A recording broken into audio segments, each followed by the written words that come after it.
Bonjour, 19 novembre, à vous chez vous. 4 points pour vivre cet évangile aujourd'hui. D'abord l'esprit. Nous voulons voir le contexte dans lequel Luc nous parle de cet évangile.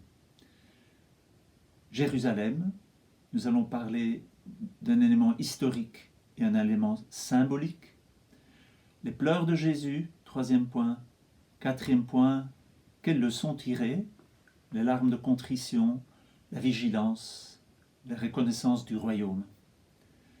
Premier point, il est bon, quand nous lisons un texte d'évangile, c'est plus difficile quand on prend un Magnificat ou un prion en église, mais nous pouvons toujours nous référer à la Bible, voir où se situe le texte que nous sommes en train de lire. En effet, aujourd'hui, cet évangile se situe après que Jésus ait guéri l'aveugle, après sa rencontre avec Zachée à Jéricho, après la parabole des mines, et puis après l'entrée triomphale, l'entrée messianique de Jésus à Jérusalem. C'est alors qu'il y a l'évangile de ce jour où Jésus pleure sur Jérusalem, et c'est ensuite qu'il ira, dans l'évangile de Luc, chasser les vendeurs du temple. Cet ordre, c'est Luc qui l'a mis, et il le met avec raison. C'est lui, Luc, l'auteur de cet évangile, qui, inspiré par l'Esprit Saint, a mis cet ordre. Et c'est bien que nous puissions essayer de saisir cet ordre. À nous de le faire chacun. Deuxième point, un mot sur Jérusalem, dont la signification est « ville de paix ». Nous en avons un écho dans l'évangile d'aujourd'hui. « Ah, si toi aussi tu avais reconnu en ce jour ce qui donne la paix ». Des notes historiques sur Jérusalem. Nous savons que du temps du roi David, Jérusalem existe.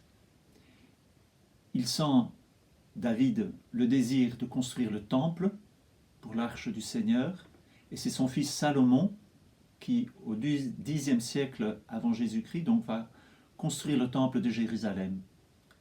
Ce temple qui sera détruit par Nabuchodonosor lors de l'exil à Babylone, qui sera reconstruit 70 ans après par Esdras, la Bible nous en parle, et puis nous avons que la ville de Jérusalem et donc son temple a été détruit après, donc en 70, par Tite, l'empereur romain, destruction de la ville de Jérusalem. L'évangile de ce jour nous parle de cette destruction. Ah, si toi aussi, tu avais reconnu en ce jour ce qui donne la paix, mais maintenant cela est resté caché à tes yeux, voilà que des jours viendront où tes ennemis feront le siège, t'encercleront, te presseront de tous côtés, t'anéantiront, ils ne le seront pas chez toi pierre sur pierre. Jérusalem a aussi une valeur symbolique. Jérusalem, nous la trouvons aussi dans le livre de l'Apocalypse. Alors j'ai vu un ciel nouveau et une terre nouvelle, car le premier ciel et la première terre s'en étaient allés, et de mer il n'y en a plus. Et la ville sainte, la Jérusalem nouvelle, je l'ai vue qui descendit du ciel d'auprès de Dieu, prête pour les noces, comme une épouse parée pour son époux. Donc, à la fois Jérusalem, c'est une ville matérielle, mais c'est aussi le signe du royaume. Et donc, même l'âme humaine, qui est demeure de Dieu, peut être dite Jérusalem, symboliquement.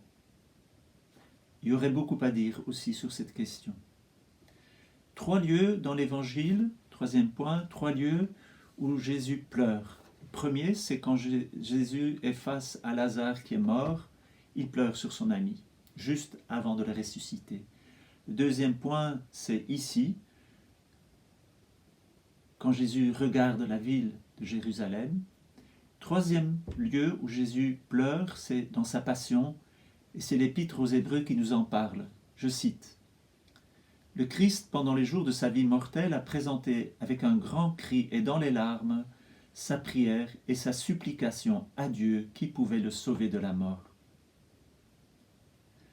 Deux leçons que je tire de cet évangile de ce jour. Face aux larmes de Jésus, nous pouvons les accueillir. Accueillir Jésus qui pleure sur Jérusalem. Peut-être aussi Jésus qui pleure sur nous, sur son Église, sur le monde.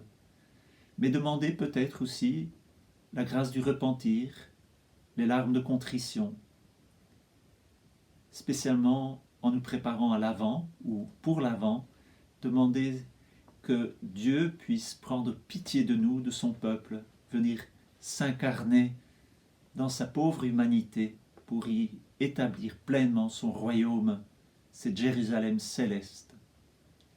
Deuxième point, deuxième leçon peut-être, à deux reprises dans cet évangile, on a la parole reconnue. Si seulement tu avais reconnu, ou tu n'as pas reconnu. Que nous puissions reconnaître les signes du royaume. Reconnaître dans les périphéries, dont nous parle le pape François, dans les pauvres, en nous, les signes du royaume. Le royaume, il est au milieu de nous. Que nous puissions, nous aussi, vivre de ce royaume, être ce royaume, témoigner de ce royaume pour tous ceux qui cherchent. C'est peut-être ce qui pourra essuyer les larmes de Jésus. Bonne journée, à demain.